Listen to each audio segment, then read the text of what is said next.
Здравейте, аз съм Весела. Няма как тази седмица ще си говорим за любов с главно Л. Не просто се харесвате, влюбени сте, вече сте заедно, имате връзка, чудите се дали вашата любов ще издържи, дали сте открили правилния човек.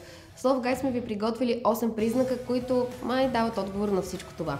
Първо, доверявате се един на друг. В началото може повече да сте се възикали, но когато разберете, че сте открили правилния човек, започвате да се отваряте. Животите ви се приплитат повече, споделяте тайните си и това изисква взаимно доверие.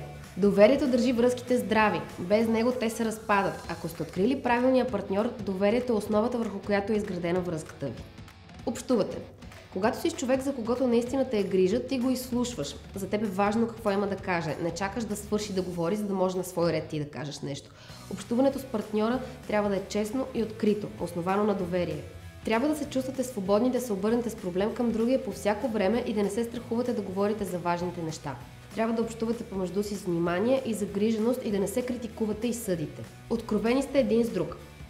В успешните връзки хората са откровени не само за миналото си, но и за чувствата и страховете си тук и сега. Трябва да си сигурен, че можеш да бъдеш откровен пред партньора си, както и той пред теб. Правите компромиси. Във всяка връзка има временни несъгласия и трудности и как реагирате в подобни ситуации ще покаже дали сте подходящи един за друг или не. Стабилната любовна връзка е тази, в която и двамата партньори са готови да правят компромиси. Не е задължително двойките да харесват едно и също през цялото време. Понякога ще ти се наложи да направиш нещо, което не те вълнува особено, като например да гледаш филм, от който ти се доспива, или пък да пропуснеш голям купон, за да уважиш събиране на семейството на твоя приятел, на твоя партньор. Следващия път той ще направи това за теб. Даването и получаването, а също и готовността да направиш компромис е знак, че имате здравословна връзка. Изразявате любовта си. Любовта може да бъде показана по много начини. От простичко обичам те до импровизиран масаж на раменете. Може би най-лесният начин е да изразиш любовта си с комплименти. Не от куртоазия, не с бели лъжи, ами с искрени думи, които карат любимия да се чувства по-привлекателен и обичан. Помагате си. Ако партньорът ти реши да смени спорта, подкрепи го. Ако реши да спре цигарите, бъди до него, предложи помощта си, ако е нужно. Боли, когато любимият ти не проявява интерес към личните ти борби.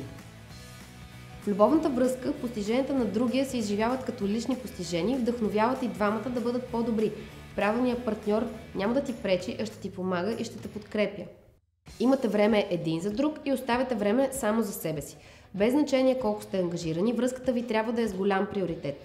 Прекарването на време с партньора ви не трябва да се усеща като товар, а да е нещо, което очаквате с удоволствие. От друга страна, връзката ви може да стане скучна, ако прекарвате цялото си време заедно, а не е добре личното ти щастие да зависи само единствено от партньорите.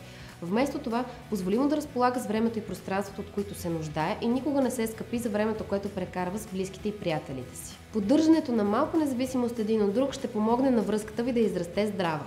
Оставате заедно в трудни моменти. Правилният партньор ще бъде до теб, независимо дали преминавате през добри или лоши периоди. Един от най-добрите и ясни тестове за чувствата на даден човек е начинът, по който се държи, докато заедно преминавате през трудна ситуация. Ако днес не е насреща, за да ти помогне в някоя малка трудност, най-вероятно и в бъдеще няма да бъде до теб, когато възникне по-голям проблем. И така, обичайте се, грижете се един за друг, бъдете мили, нежни. Чао от мен, Весела. Повече на сайта ни и страницата ни във Facebook.